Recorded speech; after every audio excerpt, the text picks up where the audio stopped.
చాలా సంవత్సరాల క్రితం నేను భీమవరంలో ఎల్ దానియేలయ్య గారి సంఘములో మహాసభలో పృథ్వీరాజయ్య గారు అక్కడ సభకు వచ్చారు. ఆ సభలోకి నేను వెళ్ళాను. నా కుటుంబ విషయంలో చాలా దుఃఖపడి ఏడుస్తూ ఉన్నాను సభలో భయంకరంగా. అప్పుడు దేవుడు మరియు ఆయన ద్వారా నా పేరు పెట్టి పిలిచి, అమ్మా రజని, నువ్వు ఏడవకు, ఎందుకు ఏడుస్తున్నావు, నీకు అన్ని విషయాలలో నీకు సహాయం చేస్తాను, నీ మార్గాలు తెరుస్తున్నాను నేను, నువ్వు అసలు ఏడవకు అని చెప్పి పేరు పెట్టి పిలిచినప్పుడు నేను చాలా ధైర్యం వచ్చింది. దేవుడు ఆ రోజు నుంచి 2011 నుంచి ఈ రోజు వరకు నన్ను విడిచిపెట్టలేదు. దేవుడు ఆశ్చర్య కార్యాలు నా బిడ్డలిద్దరిని మంచిగా చదివించి 2 ఇంజనీర్లు చేస్తూ జాబులు చేస్తూ బిడ్డల్ని ఆశీర్వదించాడు. ఆయన ప్రార్థన, సంఘ ప్రార్థన, మరి ఆయన పేరు పెట్టి పిలిచి నన్ను విడిచిపెట్టలేదు. ఎప్పటికైనా నేను ఎక్కడున్నా ఆయనకి సాక్ష్యం చెప్పాలి. ఆయన ఎక్కడైనా సభ జరిగినప్పుడు నేను వెళ్ళి తప్పకుండా దేవుణ్ణి మహింపరచాలి. 105వ కీర్తన ప్రకారము దేవుడు నేను చేసిన అద్భుత కార్యాలు, ఆశ్చర్య కార్యాలు జనముల మధ్యలో ప్రకటించండి అని చెప్పిన వాక్యాన్ని జ్ఞాపకం ఉంచుకుని నేను తప్పకుండా చెప్తాను ప్రభు అనుకున్నాను. ఈరోజు సహాయం చేశాడు దేవుడు.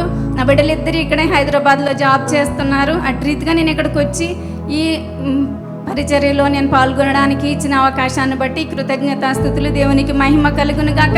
సేవకులకి నాకు హృదయపూర్వక వందనాలు తెలియజేస్తున్నాను. హల్లెలూయా. చూడండి, సహోదరి సాక్ష్యం ఇస్తున్నారు. 2011లో భీమవరం ప్రాంతంలో స్వార్థ ప్రకటన నిమిత్తమై దైవజనులు వారి ప్రాంతానికి వెళ్ళినప్పుడు మరి ఆ మీటింగ్స్లో మరి సహోదరి రజనీ గారు పాల్గొనడం జరిగిందంట. మరి మీ పేరేమన్నా దైవజనులకు తెలుసామా? తెలియదు కదా. మరి మీరెవరో ఆయనకు తెలీదు. మరి మీకు కూడా ఆయనకి ఇప్పుడు పర్సనల్గా కలుసుకోలేదు కదా. మరి కానీ ఆ యొక్క మీటింగ్స్లో పాల్గొన్నప్పుడు చాలా వేదంతో వచ్చారంట. కుటుంబ పరిస్థితులను బట్టి చాలా కలవరంతో, కలతతో వారు పాల్గొన్నారంట.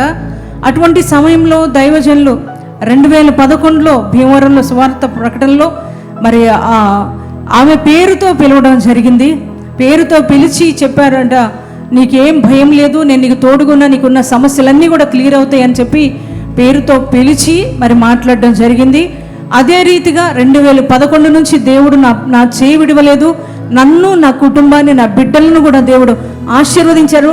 నా బిడ్డలు ఒక మంచి పొజిషన్లో ఉన్నారు, ఈ హైదరాబాద్లో జాబ్ చేస్తున్నారని బిడ్డ సాక్ష్యం ఇస్తున్నారు. ఇంత గొప్ప కార్యం చేసిన దేవునికి గట్టిగా చెప్పండి కూడా దేవునికి స్తోత్రం చెప్దాం. హల్లెలూయా. మరి చాలామంది ఫేక్ అంటున్నారు, ఇది పేర్లతో ముందే రాసుకొని పిలుస్తారంటున్నారు. మీరేమంటారు? ఇంకొక విషయం సిస్టర్ చెప్పండి.